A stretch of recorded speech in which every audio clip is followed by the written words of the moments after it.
We're back 8:36, helping you read more today. So fall's in full swing, and with it comes a fresh new batch of great books. Here to share some of their favorites, a pair of New York Times bestselling authors, Isaac Fitzgerald and Jasmine Guillory.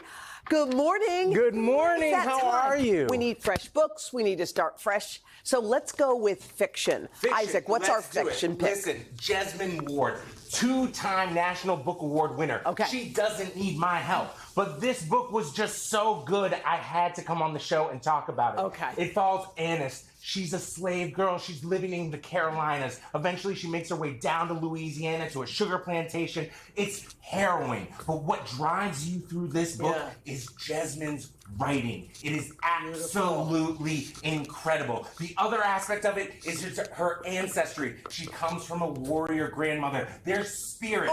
There's so much going on in this book. The title comes from Dante's Inferno. The writing's impeccable. Do it. I'm in. All right, Jasmine, take us away. What's your fiction pick? It is Lush Lives. This is a beautiful love story set here in New York City. It was one of those books. The writing is so beautiful that it felt like I was inside the book with them, that I was walking the streets of the city, that I was living this life with them, which is, I feel like, what the best fiction makes you feel like. I loved every page of it. Sounds like candy. I'm into it. Let's talk nonfiction. You're into the Roman Empire. Hold on, I got a question. I got a question for you. Don't tell How me. often do you think about the Roman Empire? Never. You never. That's not true. Never. That can't possibly be true. Never. Our language is derived. There's so much history. But let me tell you who thinks about it all the time. Mary Beard. And this is the follow-up. It's not so much a sequel as it's in conversation with her first book, SPQR, which was incredible. It's called Emperor of Rome. This takes us through 26 leaders, but not chronologically. It gives us pulls the curtain back on what their lives were like, who they surrounded themselves with. Let me tell you what it also makes me very helpful for. Peaceful transfers of power, because there's a lot of murdering that was happening back then. But the history here is amazing. I just went to Rome for the first time. This book, reading it while I was there, made the whole place come alive. Mary Beard also doesn't write in academic prose. It is conversational. It is understandable. I love this book. My God, you totally sold that one. Okay, Jasmine, what's your nonfiction pick? Congratulations, the best is over. This is a collection of essays by R. Eric Thomas. His writing makes me laugh so hard. Oh, good. But also is so touches my heart, makes me tear up. Every essay feels like you're just having a great gossip with a good friend over brunch.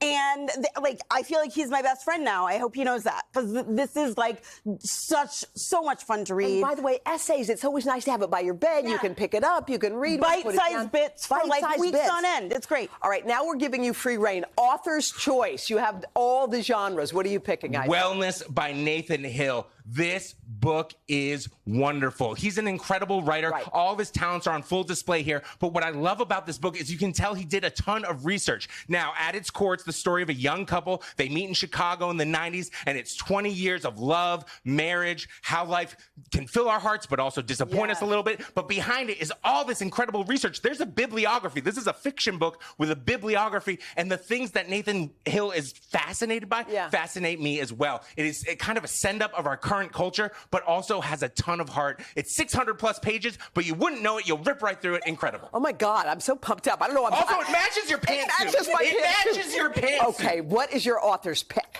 Meg Cabot is like the romance goddess, right? Okay. And it's October. I feel like people are in the mood to read something a little witchy.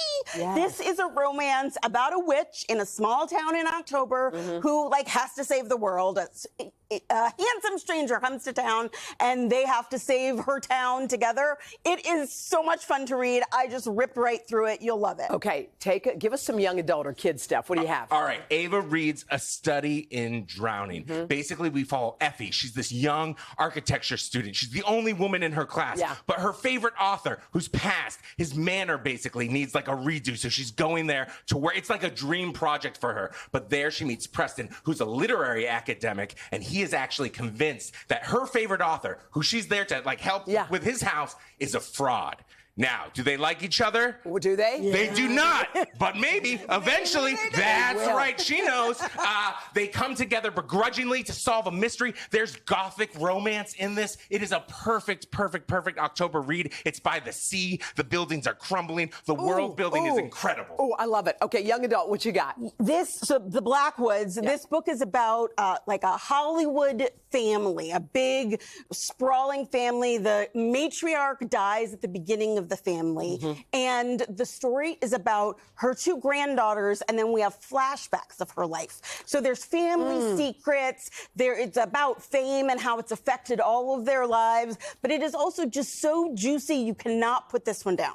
You guys, I have to tell you, you make reading so fun and It is exciting. so fun. We got to point out that your book, Dirtbag Massachusetts, coming out in paperback, of course, New York Times bestseller, Runaway. You just said that you like essays because you can pick them up and put them down. It's essays, baby. And we've got Drunk on Love. We're going to remind you of your latest work. Again, 2 brilliant writers sitting right here picking brilliant books. Y'all, thank you for making reading fun. Thank you so We're much. We're into it. You can Thank find you, the rest Hoda. of the picks on our website. Just head to today.com/books. Hey, thanks for watching. Don't miss the Today Show every weekday at 11 a.m. Eastern, 8 Pacific on our streaming channel, Today All Day. To watch, head to today.com/allday or click the link right here.